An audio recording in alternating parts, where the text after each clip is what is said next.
Bienvenue au festival du saké de Saijo. Passez une très bonne journée.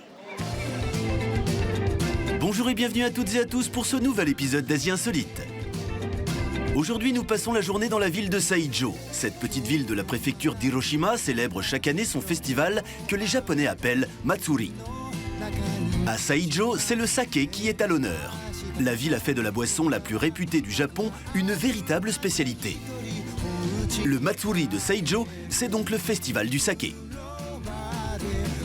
Dans cet épisode, nous irons tout d'abord parcourir la place principale du Matsuri.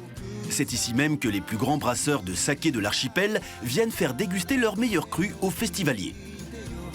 Nous irons ensuite visiter une des brasseries de Saijo, la maison Kamotsuru. Avec plus d'un siècle d'existence, Kamotsuru va vous initier au saké de grande qualité. Nous ferons ensuite une petite halte en plein cœur de la ville à la découverte d'une animation très folklorique, destinée aux petits comme aux grands. Le festival est ouvert à tout le monde. Et nous finirons la visite d'une autre brasserie, la maison Kamoizumi. Le président nous a ouvert les portes de ses laboratoires et nous expliquera en quoi son saké est bien différent. Le Matsuri de Saijo, c'est tout de suite dans Asie Insolite.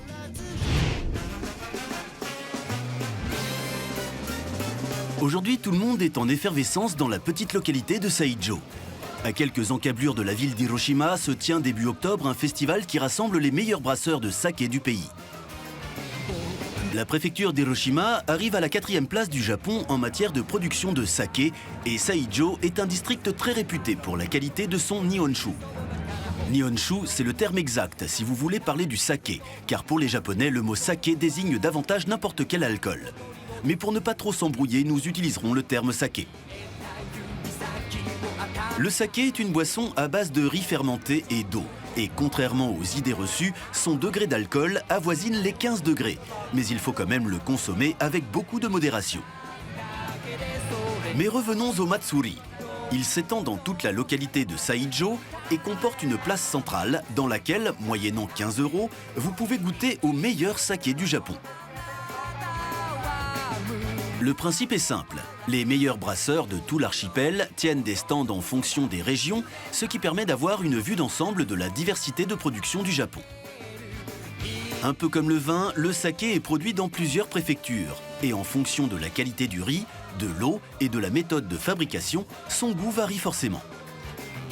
La région de Chugoku est par exemple la région dans laquelle se trouve Hiroshima et son saké fait partie des plus grands crus du Japon. La qualité de l'eau douce de Chugoku a fait de ce saké un saké de qualité que les festivaliers ont bien l'air d'apprécier. Le festival existe depuis 1990 et sa popularité est grandissante au fil des ans. On dénombre pas moins de 1000 sakés différents au Japon et le festival en propose à lui seul 900. Pas étonnant donc que Saijo devienne le temps d'un week-end le haut lieu de rassemblement des amateurs de Nihonshu. L'avantage d'un tel festival réside bien entendu dans la rencontre entre les consommateurs et les producteurs. Ils expliquent bien volontiers les spécificités de leurs produits et cela intéresse aussi bien les particuliers que les professionnels. De nombreux restaurateurs font de ce Matsuri un moment important qui sera décisif dans le choix du saké qu'ils présenteront à la carte de leur établissement et ça, les producteurs l'ont bien compris.